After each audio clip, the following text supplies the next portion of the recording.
মারামারিতে জড়িয়েছেন সরকার ও বিরোধী দলের কয়েকজন এমপি। দর্শক আপনারা দেখতে পাচ্ছেন ব্যারিস্টার সুমনকে কিন্তু আটকে দেওয়া হয়েছে। সংসদ শেষে বাড়ি যাওয়ার পথে কিন্তু তাকে আটকে দিয়ে তার গাড়ি কিন্তু ভাঙচুর করা হচ্ছে এবং তারা কিন্তু ভয়ঙ্কর ভূমিকায় রয়েছে। ব্যারিস্টার সুমনের গাড়ি কিন্তু আটকে দেওয়ার চেষ্টা করতেছে। বাংলাদেশের মতো একটা দেশে থাকলে মানুষের জন্য কাজ করলে দুর্গতি আপনার কপালে থাকবেই। কারণ মানুষের জন্য কাজ করে বঙ্গবন্ধু সপরিবারে পৃথিবী থেকে বিদায় নিয়েছে। বাংলাদেশে এটা আমি জেনেই মানুষের জন্য কাজ করি, যে মানুষের জন্য কাজ করলে দুর্গতি বঙ্গবন্ধুর মতো এরকম, চার নেতার মতো এরকম আমারও কপালে থাকবে। তারপরে আমি একেবারেই পিছাচ্ছি না, কারণ আমার আগামীকালকে বা পরশুদিন আমার কেউ মেরে ফেললো, কি আসে যায় অলরেডি। আসসালামু আলাইকুম প্রিয় দর্শক, ফাইনালি চলে আসলাম আপডেট ও গুরুত্বপূর্ণ কিছু নিউজ নিয়ে আপনাদের মাঝে। প্রিয় দর্শক, অবশ্যই ভিডিওটি শেষ অবধি দেখবেন। দর্শক, আপনাদের কাছে ছোট্ট একটি অনুরোধ, দেশ এবং দেশের বাইরে হলে কমেন্ট বক্সে লিখে জানিয়ে দেবেন, আর চ্যানেলে নতুন হলে সাবস্ক্রাইব করে পাশে থাকা বেল বাটনটি অবশ্যই অল করে দেবেন, কারণ পরবর্তী আপডেট নিউজ সবার আগে পাওয়ার জন্য প্রিয় দর্শক অবশ্যই একটি লাইক দেবেন। সে থাকলে মানুষের জন্য কাজ করলে দুর্গতি আপনার কপালে থাকবে। কারণ মানুষের জন্য কাজ করে বঙ্গবন্ধু সপরিবারে পৃথিবী থেকে বিদায় নিয়েছে। বাংলাদেশে এটা আমি জেনেই মানুষের জন্য কাজ করি, যে মানুষের জন্য কাজ করলে দুর্গতি বঙ্গবন্ধুর মতো এরকম, চার নেতার মতো এরকম আমারও কপালে থাকবে। তারপরে আমি একেবারেই পিছাচ্ছি না। আমার আগামীকালকে বা পরশুদিন আমার কেউ মেরে ফেললো, কি আসে যায়, অলরেডি 43 বছর তো আমার হয়েই গেছে। আমি যদি নাও মারে আমারে, তাও কতদিন বাঁচবো? আর 16-17টা কুরবানি ঈদ আছে, এ অনেক টাকা আপনারে ঘুষ দিতে চায়, সে তো থ্রেটটাও দিবে আপনাকে ওই লেভেলেরই। কিন্তু আমার কাছে এগুলো কাজ করে, ডাজন্ট ওয়ার্ক অন মি। আপনাকে বলছি যে সেন্সিটিভিটি অফ থ্রেট আমার মধ্যে কাজ করে না। আপনি হুমকি টুমকি দিয়ে আমার মধ্যে কাজ করেন। আমার মধ্যে দুইটা জিনিস নাই, একটা হচ্ছে কি টাকা পয়সা দিয়ে আমারে কন্ট্রোল করতে পারবেন না, আর একটা হচ্ছে কি মৃত্যুর ভয় দেখায় কন্ট্রোল করতে পারবেন। কে সম্মানিত হবে তার ফয়সালা হয় আসমানি, জমিনে কে নেতা হবে তার ফয়সালা হয় আসমানি। আমি তো আসমানে যিনি থাকেন তার জন্য, তাকে সন্তুষ্ট করার জন্য কাজ করি। মানুষ চায় আমি এইভাবেই কাজ করে যাই, কারণ চাই বলে যাই, হাজার মানুষ লক্ষ মানুষ চলে আসে। আমি যখন লন্ডনে থাকার কারণে আমার কোনো টাকা ছিল না, আমার বাবার লাশ যেহেতু আমি দাফন করতে পারি না, আমি দেখতেও পাই নাই, তখন আমার মনে হয়েছে যে আমি খুবই অসহায়, যে সম্পদ মানুষকে সুরক্ষা দেয় না। এই জন্য সম্পদের প্রতি আমার টান কমে গেল। আমার মনে হইলো যে মানুষের জন্য করে যাও, বিধাতা সিদ্ধান্ত নিবে তোমার কোন পর্যায়ে নিয়ে সম্মানিত করবে নাকি অসম্মানিত করবে। অভাব আমি সারা জীবনেই ছিলাম অভাবে, কিন্তু আমার স্বভাবটাকে নষ্ট করতে পারে নাই অভাব। আমার এলাকায় আমার জানাজার সময় মানুষ যেন আমার জানাজার দাঁড়াইয়া বক্তব্য দেওয়ার সময় বলতে পারে যে এই ভদ্রলোক এই এলাকার সন্তান, উনি জন্মের পরে এলাকাটা যেরকম পাইছিলেন মৃত্যুর আগে এর চেয়ে ভালো একটা এলাকা রেখে গেছেন। এইটুকু যদি আমি আমার জানাজায় শুয়ে শুনতে পারি, দ্যাটস এনাফ। একটা মানুষের জীবনে আর কি লাগে? এলাকার মানুষের আজন্ম গুলামি করবো এই শপথ নিয়েই আমি লন্ডন থেকে দেশে সব কিছু থেকে বিদায় করে দিয়ে যদি রাস্তায় নামাই দেন, তাহলে টিউবওয়েল থেকে পানি নিয়ে এসে বালতির মধ্যে বলবো এলাকার মানুষের জন্য যাদের পানি দরকার আমার কাছ থেকে পানি নিতে পারে। এই সাউথ এশিয়াতে বহু দেশের ইতিহাস বদলাই দিছে ব্যারিস্টাররা। আমি এমপি হওয়া লাগবে কেন? যদি না হই, আমি আমার যোগ্যতা দিয়ে, আমার সক্ষমতা দিয়ে আমার এলাকার ইতিহাস আমি বদলাই দিব। আমার প্রশ্ন হলো যে আপনাকে দলে ফেরত নেওয়াই হলো না। আমার বিষয়টা কি জানেন, স্বতন্ত্র বিদ্রোহ এগুলা করার জন্য একটা রিজন থাকে, ক্রেজিনেস থাকে, যে আমি কোনোভাবে এখানের এমপি হইতে চাই। আমার তো এই ক্রেজিনেসটা নাই। আপনার এরকম দলে আনুষ্ঠানিকভাবে ফিরে যাওয়া কিংবা ক্ষমা প্রার্থনা করা কিংবা দলে আবার ফিরে আনুষ্ঠানিকভাবে ফেরার কোনো পরিকল্পনা কিংবা কোনো সুযোগ আছে কিনা? আমি আপনার শুধু দল হচ্ছে গিয়ে, দল যেটা ভালো মনে করবে, আমি যেহেতু দলটা করি, দল যেটা ভালো মনে করবে এটাই আমার সিদ্ধান্ত। দল আমাকে কোন সময় কোন জায়গায় নিবে এটা দলের সিদ্ধান্ত, কিন্তু আমি সবসময় দলের জন্য থাকবো। আমার পক্ষ থেকে যে কাজটা, এখন দল কখন আমার প্রয়োজন মনে করবে আমি রেডি আছি। আমাকে সাম্রাজ্য দিবে না এর মানে এই তো না আমি আমার বাবা বদলাই ফেলবো। তা আমাকে যদি কিছুতেও না দেন তাতে তো কিছু আসে যায় না, কারণ আমি তো এই পরিবারের সন্তান। পরিবারের সন্তান হিসাবে পরিবারকে প্রোটেক্ট করা আমার দায়িত্বের মধ্যে। আন্তর্জাতিক অপরাধ ট্রাইব্যুনাল থেকে পদত্যাগ করেছেন, তারপরে যুবলীগ থেকে একটা বিশেষ ঘটনায় আপনার কোনো আক্ষেপ আছে যে যুবলীগ থেকে যে আপনি পদত্যাগ করলেন একটা বিশেষ ঘটনায় শরীয়তপুরে একটা স্ট্যাটাস নিয়ে কেন্দ্র করে? আমার এইসব বিষয়ে কোনো আক্ষেপ নাই। মানে বঙ্গবন্ধু একটা কথা বলছিলেন যে আপনি রাজনীতি করলে নীতি থাকতে হয়, আর মুখে এবং বুকে একই কথা থাকতে হয়, দুইটাতে আলাদা কথা বলা যাবে না। আমি কিন্তু চেয়ারের জন্য, পোস্টের জন্য, এমপি হওয়ার জন্য তো রাজনীতি করতেছি না। আমার কাছে মনে হয়েছে যে বঙ্গবন্ধুর আদর্শের সৈনিক হিসাবে আমার কাছে যেটা ভালো, যেটা মানুষের জন্য উপকার হয়, দেশের জন্য উপকার হয়, এই কাজগুলোই আমি করে যাচ্ছি।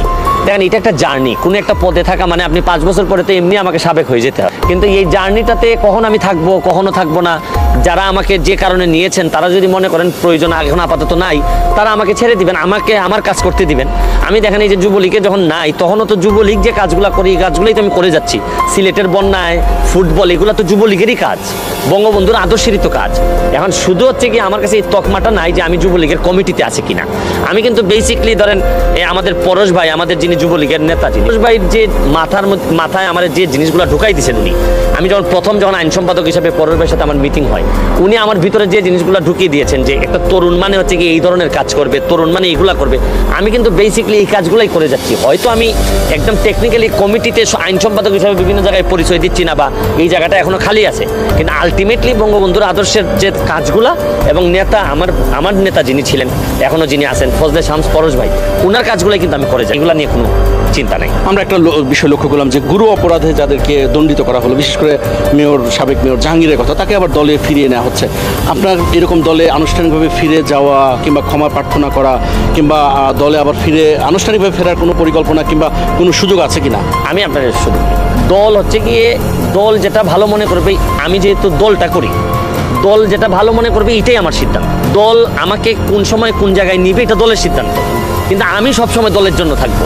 আমার পক্ষ থেকে যে কাজটা, এখন দল কখন আমার প্রয়োজন মনে করবে আমি রেডি আছি, দল যখন মানে প্রয়োজন মনে করবে দল আমাকে নিবে, কিন্তু আমি দলের জন্য সবসময় আছি। যেহেতু আমি বঙ্গবন্ধুর আদর্শের সৈনিক, বঙ্গবন্ধুর দলটাই করি, শেখ হাসিনার যেহেতু নেতা মানি, সুতরাং আমাকে কিছুতে দিক না দিক, শোনেন আমার বাবার তো আমি ছোট ছেলে, আমার ভাই হচ্ছেন গিয়ে আমার চেয়ে বড়, তো রাজ্য যদি হইতো আমার বাবার যে রাজ্য, এই রাজ্যের সাম্রাজ্য বা রাজা তো আমার ভাই, আমাকে সাম্রাজ্য দিবে না, এর মানে এই তো না আমি আমার বাবা বদলাই ফেলবো। তা আমাকে যদি কিছুতেও না দেন তাতে তো কিছু আসে যায় না, কারণ আমি তো এই পরিবারের সন্তান, পরিবারের সন্তান হিসাবে পরিবারকে প্রোটেক্ট করা আমার দায়িত্বের মধ্যে পড়ে। যেখানে আপনি যেই আলো বাতাসে আপনি এসএসসি পর্যন্ত পড়েছেন, বড় হয়েছেন, সেখানে আপনি অর্ধশতাধিকের বেশি নিজ উদ্যোগে স্বেচ্ছাসেবী হিসাবে ব্রিজ করেছেন, রাস্তা করেছেন, যেটা কোনো সরকারি সুযোগ সুবিধায় থেকে না।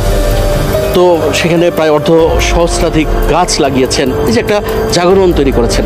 তো মানুষেরও তো একটা প্রত্যাশা আছে আপনাকে নিয়ে, নিশ্চয়ই সেটা আপনিও বলেন।